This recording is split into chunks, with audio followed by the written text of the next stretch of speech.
In this video, we will be demonstrating how to remove and install the rotor shafts on a 900 series brush mulcher. If you are replacing the rotor shaft on the belt chamber side, you will need to remove the belt, and then the pulley and taper hub on the rotor shaft, and then also the bearing. However, you will only have to remove the bearing to get access to the shaft on the opposite side. You can get an idea of how to remove the belt assembly by watching the belt assembly installation video, and then make sure to also watch the replacing rotor bearing video, which will guide you through removing the bearing. Once you have the belt assembly and bearing off, you can get access to the rotor shaft.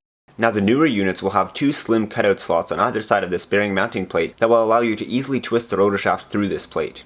But if you have an older unit like this one, then you will want to do a bit of die grinding on either side of this bearing seat on this plate. Make sure to not die grind all the way around this bearing seat, as that will make the bearing loose when mounting it again later.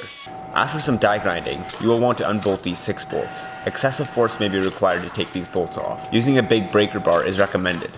In between die grinding, check if you're able to twist the rotor shaft through. Once you're able to, you can remove the shaft and install the new one by twisting it in the same way. You can use the same 6 bolts to install the new shaft. Make sure to torque them to 190 foot-pounds using a torque wrench. You may need to pry under the skis to get to some of the bolts. And after that, you can install the bearing and belt assembly and you're done. Watch the specific bearing and belt assembly videos for more details.